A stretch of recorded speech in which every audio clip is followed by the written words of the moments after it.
So my name is Emmy Lehane. I'm a communication operator in the Naval Service. I'm 26 years old and I've done 4 years in service now. So originally I'm from France. My mum is French, my dad's from Cork. We live in Waterford, but my dad likes to call it the Cork Embassy in Waterford. So I moved over when I was 3. Skipped TY because I just wanted out of school. Then I didn't really know what I wanted to do. I always knew in the back of my mind that I wanted to go to the Navy. I always loved the sea, so it was something that I always wanted to do. But I done a PLC in emergency services. Then I decided to go to the NMCI and study nautical science. So I did that for a couple of years, and then I was seeing the lads in recruits and all the officers training and stuff like that coming in their uniforms, and I was like in awe. So they came up for recruitment, and then I was like, I'm just going to go for it. And now I'm here. So my dad's cousin was actually in the Navy first. This was years ago, and he was talking to me about it, and he said it's a great career. He goes, there's loads of opportunities for you. So I said, absolutely, I'm going to go for it. My mum and my dad were like, oh God, she's spreading her wings and all. But they were so supportive of me, and I kind of wanted to show that I could do it as well. There's a lot of kind of, let's say, older sayings that say that females probably can't, it's a very military base, it's all men and all this kind of stuff. But there was 9 females in my recruit class. We all bonded together, and we made it what we are today. I suppose there was always that concern of maybe, am I going to have to prove myself a bit more than the lads? Or am I going to have to kind of show a bit more, let's say, in my training and stuff like that? But honestly, like, you join recruits, you're treated exactly the same.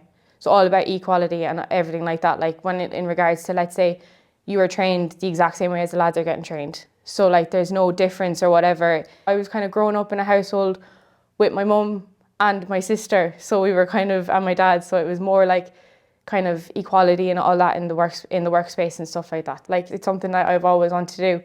My dad was very supportive of me as well. Shocked, but was like, go do your thing, go do it.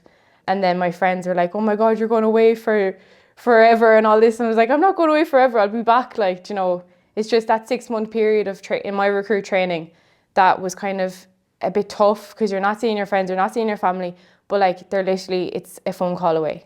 And that's all that it is. It was probably one of the best parts of my career so far, training wise.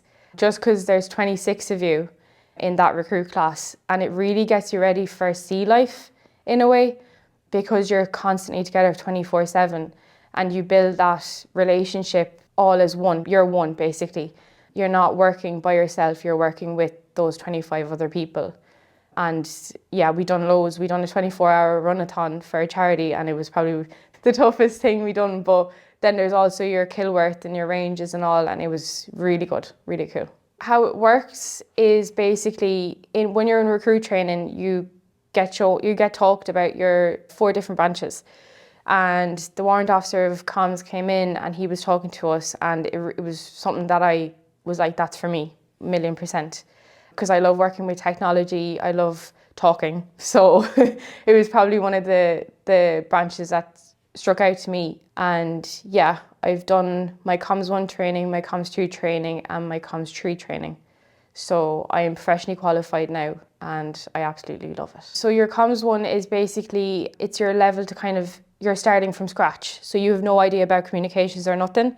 It's basically your basics, and to get you ready for sea, because that's going to be your job at sea. Then your comms 2 is my able rate to AB. Basically, it's an extra step to kind of show that you're professionally qualified, that you know your job, and that's your promotion level. And then your comms 3 then is basically all your leadership skills. So becoming a lead in comm and having that those leadership skills, working that extra bit harder to become a lead in comm. And then hopefully now at the start of June, I'll be on the next Potential NCOs course. So I think I think personally that comms is like, you're kind of the voice that represents that ship, because you're the only one that will actually converse with fishing vessels or merchant vessels, or let's say you're coming into a port, you're the first voice that they hear. So you're representing, let's say, the William Butler Yeats, which is the ship I was on. You're also working with all the radios, so you're relaying all that information back to the base. So any problems that we have, or any orders that we're given, we're the first port of call, basically. So I think we have a really big responsibility on board that ship. I think in recruit training, you're kind of not broken down, but you're told that you have to get out of your shell, that you have to stand up in front of people, you're going to have to talk to people, you're going to have to make those decisions for the class, let's say, as part of a team exercise or anything like that. I think building those relationships with people and having been able to have the confidence to speak up as well and to show that leadership role as well is very important. So I think that's how I gained that confidence. And then once the recruits was finished, I went straight to a ship, and then it was like as if I was in recruits all over again, basically. So I was promoted from recruit to able rate, and that gives you the kind of sense that you're part of that ship's company now. I love working with technology, I love talking. So it was probably one of the branches that struck out to me. And yeah, I've done my Comms 1 training, my Comms 2 training, and my Comms 3 training. So I am professionally qualified now, and I absolutely love it. So your Comms 1 is basically, it's your level to you're starting from scratch. So you have no idea about communications or nothing. It's basically your basics and to get you ready for sea, because that's going to be your job at sea.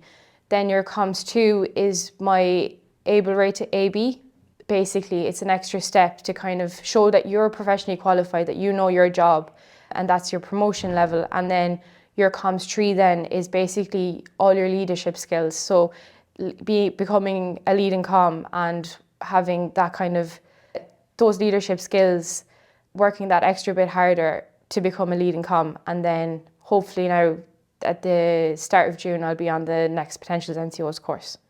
So I think I think personally that comms is like, you're kind of the voice that represents that ship, because you're the only one that will actually converse with fishing vessels or merchant vessels, or let's say you're coming into a port, you're the first voice that they hear.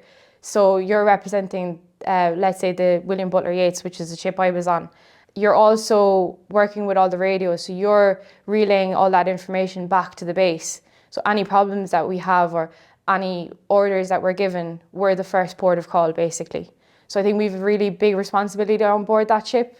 So you're working as part of the communications branch, but you're kind of still in training as well when you're at sea and you're in able rate. And then you obviously become proficient at your job. You come in, you get tested to become an AB, and then that shows that you're professionally qualified then.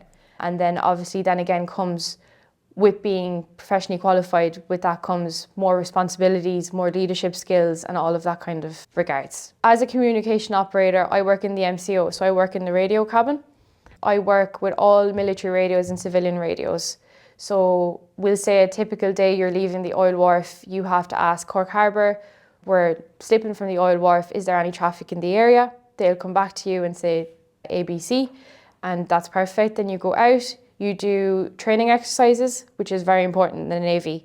There's usually about 46 people on board, so you need to know your training to the best of your abilities, because if something happens or if something goes wrong, you're the only ones that can really help yourselves.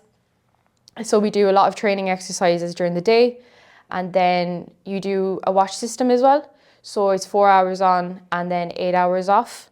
They're rolling watches, so they go through the night as well if you're steaming. And then at night time, then when let's say 5 o'clock is dinner time, and then you can kind of relax if you're not on watch. You're in the mess, you're with everybody in the mess and stuff like that. So it's cool. So I got very lucky in my first 2 years at sea. So I was able to go down to the Mediterranean to serve on Operation Irene. And it didn't test me that much, but it was hands-on communications, it was constant going for the 6.5 weeks. I was part of the biggest drug haul in Irish history, so the MV Matthew. So I was part of that, and it was 5 days of intense going, it was 5 days kind of no sleep. So we were on defence stations for quite a while, but then, geez, at the end of it, it was so rewarding. You had that pride in you, it was kind of like, God, I actually, I'd done something for the country and for humanity as well, really. Yeah. We had the Ranger Wing, we had the Air Corps involved, we had the guards, we had customs on board and ourselves. And it just felt like a really big moment for the Defence Forces as a whole. We all work together as one, and I think that's obviously a big part of working in the Defence Forces is teamwork. And I think we showed that day. 40, 50 people, you become one. You become really like a family in a way, because you are together 24/7. If you're down, the other person beside you knows you're down. They'll brighten you up. And I think it's really important because you're away for 4 weeks as well at a time. Now you're home every 2 weeks, let's say. But I think it's really important to have that relationship with everyone and to know everyone as well as you can, because I think it helps.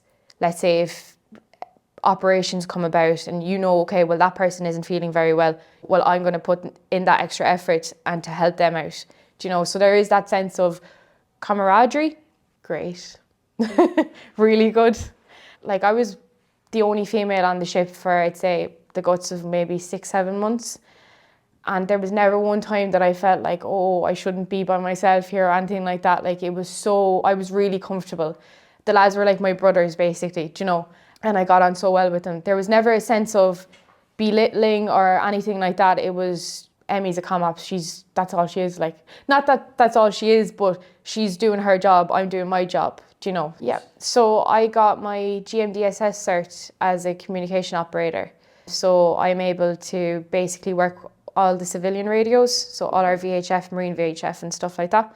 Then I also got the drone course, which is extremely important, I think, in this time that we're in the Defence Forces, because it's a mode of operation, surveillance, all that kind of stuff. So really important. It's kind of the future that we're going into, drones. So I got that. I obviously got my ABs, which obviously is helping me progress in my career in the Naval Service. Go for it. Go for it. You can leave if you want to leave. If you decide it's not for you, it's not for you. But I would recommend absolutely trying it. It's something that I think everyone should try in their lifetime, because it does, all the kind of qualities the Navy and the Defence Forces give you are incredible. Like, you just wouldn't get it on the outside, I don't think. That confidence, those confidence skills, those leadership skills, the responsibilities that are given to you kind of so earlier on in your career, I think is really impressive. But I would say absolutely give it a go and show yourself. My qualifications, definitely. My experiences, when I was down the Mediterranean, I got to see 3 different countries, like, that I probably wouldn't have gotten the opportunity if in another job, let's say. Definitely, like I said, at my confidence levels,